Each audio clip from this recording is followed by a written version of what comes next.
So, we are getting quite a lot of rumours and rumblings with respect to Superman. Now that they've had some sort of test screenings, there's loads of changes that have been revealed. Apparently, James Gunn is clashing with HBO executives as well. So, this is quite a story to kind of get into. Take this all with a massive pinch of salt at this moment in time. It's just interesting, though. So, yeah, apparently, significant changes have been made to Superman's structure following test screenings, which is actually the purpose of a test screening. It is to change the film. It is to refine it. It is to make it better. As substantially as this, who knows? Who knows if that's a good thing or not? Obviously, that remains to be seen. We'll obviously figure that out when we, watch the movie and we see its box office reaction. I will say this, though.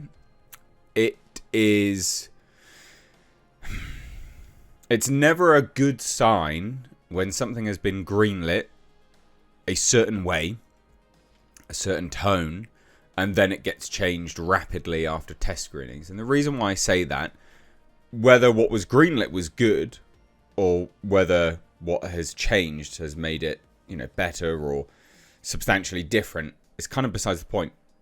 The reason why I say it's not good is it shows just a disconnect between the individuals pitching ideas, in this one would be James Gunn, obviously, and those greenlighting those ideas, because it was obviously pitched a certain way, it got greenlit, and then they're like, actually, this isn't good. It's like, well, you should have known when you're spending hundreds of millions of dollars, you should know, or at least have an idea of what people are going to want.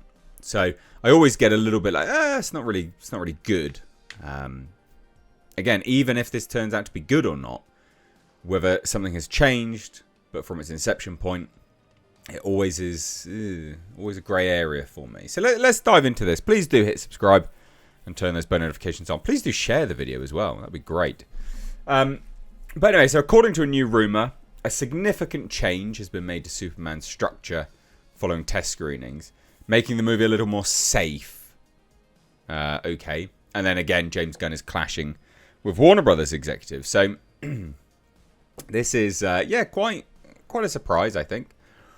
So it says this: it's easy to forget that test screenings aren't necessarily an indication of a movie's quality. They frequently feature unfinished effects, and the feedback from test audiences is used to improve an upcoming blockbuster. And that is all true.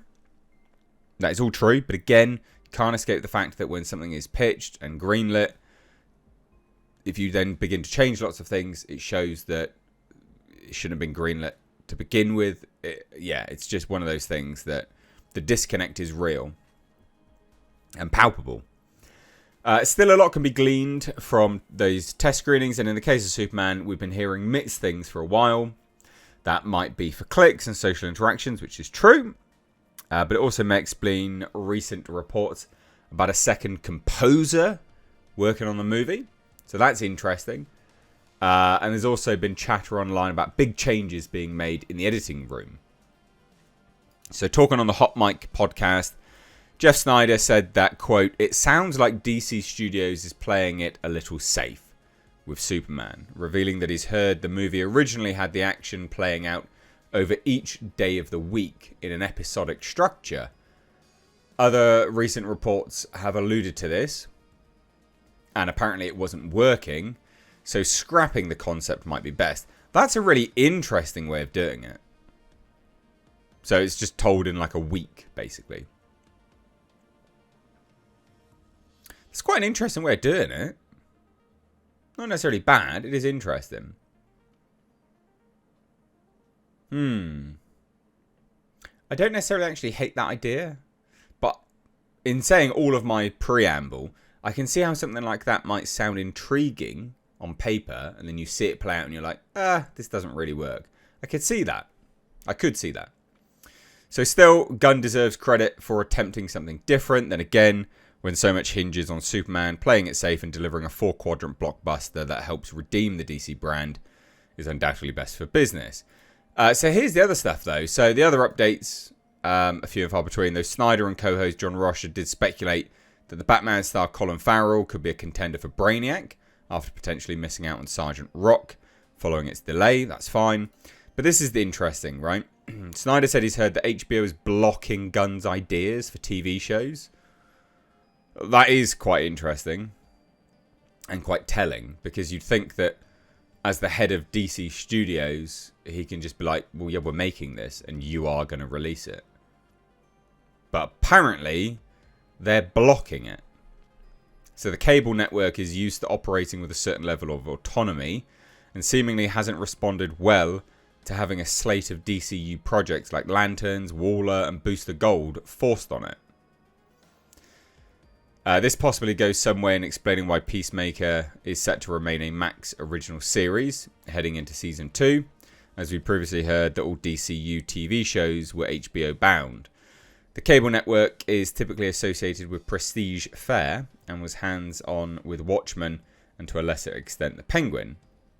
That is quite interesting. So it's hardly a surprise that HBO's concerns about diluting its brand with superhero fare, meaning HBO Max remains the most likely destination for the DCU. That is a surprise. So, I mean, that's pretty major. You'd think, again, that you would think that James Gunn would have autonomy, complete autonomy, and just be like, yeah, well, we're releasing this, so just do it. DC Studios is making it, HBO is releasing it, and there you go. But apparently not. So, James Gunn tried something different with the Superman movie. That's been changed. I think that's probably for the... I think that one actually is for the better. The situation clashing with HBO, though, the executives at HBO, yeah, that's not good. That's not good. Having that sort of dysfunction between studio executives, yeah, is never actually good. That's a bad thing. Bad. And it is surprising to hear that they were sort of hands-on with the Penguin. Penguin's such a good series. Loved it. Absolutely loved it. Well worth your time. Watch it. So there you go. What do you guys think? What do you think about the action? What was it that they said specifically? Originally had the action playing out over each day of the week in an episodic structure. What do you think about that in a Superman movie? Does that make you intrigued, or do you hate the sound of it? Because this movie polarizes people. You either love it or you hate it. So this will be one of those things that you either love the sound of it or you hate it. Or a bit like me, where you're like, interesting. What do you think? Let me know down below. And what do you think about the HBO drama? Take care. Bye-bye now.